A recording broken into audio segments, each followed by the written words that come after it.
আমাদের মধ্যে জাহান্নামীদের চিহ্ন রয়েছে, অর্থাৎ এমন কিছু কমন আমরা ভুল করছি যেগুলো জাহান্নামে যাওয়ার জন্য যথেষ্ট।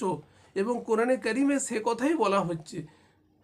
সূরা মুদ্দাসির যদি আপনি দেখেন, আয়াত নাম্বার 42 থেকে শুরু হয়েছে, মা সালাকাকুম ফি সাকর। জাহান্নামীদেরকে জিজ্ঞাসা করা হবে যে তোমরা জাহান্নামে কেন এসেছো, তোমাদের অপরাধটা কি ছিল? তিনারা বলবেন, লাম নাকু মিনাল মুসাল্লিন, আমরা নামাজ পড়তাম না। এই নামাজ না পড়া আমাদের মধ্যে অনেক কমন মনে করি আমরা, যে এটা কোনো ব্যাপারই নয়। কিন্তু প্রথম নাম্বার জাহান্নামে যাবার জন্য লাম নাকু মিনাল মুসাল্লিন, তারা বলবে কি আমরা নামাজ পড়তাম না।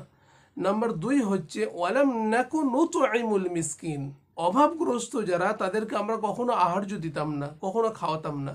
মনে রাখবেন, আল্লাহ রব্বুল আলমিন আপনাকে যে রিজিকটা দিয়েছে, সেই রিজিকটা দিয়ে আপনার পরীক্ষা নিচ্ছেন আল্লাহ সুবহানাহু ওয়া তাআলা। আপনার যে টাকা পয়সা রয়েছে তার হয়তো 2%, 1% আপনার কাজ মিটে যেত, কিন্তু অধিক দিয়েও দেখতে চাইছেন যে বান্দা কোনো মানুষকে দান করে কিনা, মানুষকে খাবার খাওয়ায় কিনা। নাম্বার 3 হচ্ছে অকুন্না নাখুদু মাআল খাইজিন, আমরা সমালোচকদের সঙ্গে সমালোচনা করতাম। কোনো মানুষ যারা ইসলামের ব্যাপারে বা কোনো ব্যক্তিকে নিয়ে সব সময় সমালোচনা করে, তাদের সঙ্গে আমরা বসতাম, তাদের সঙ্গে বসে আমরা আরও বেশি করে মানুষকে নিয়ে ঠাট্টা করতাম, ইসলাম ধর্মকে নিয়ে আমরা বিভিন্ন ধরনের সমালোচনা করতাম।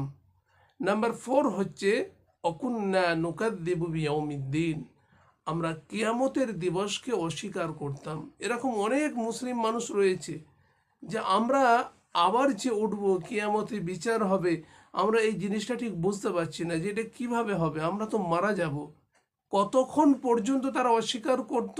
হাত্তা আতান আল ইয়াকিন, যতক্ষণ না পর্যন্ত তাদের মৃত্যু আসছে তারা এইভাবেই মানুষদের সঙ্গে সমালোচনা করত, এইভাবেই তারা অবিশ্বাস করত কিয়ামতের দিবসকে। তো এই 4টে কমন জিনিস কম বেশি আমাদের অনেকের মধ্যেই রয়েছে, যেগুলো আমরা কখনো মনে করি না, যেগুলো অনেক বড় অপরাধ। এবং জাহান্নামীদেরকে যখন জিজ্ঞাসা করা হবে যে তোমাদেরকে কিসে জাহান্নামে নিয়ে আসলো, তারা কিন্তু এই 4টে উত্তর দেবে।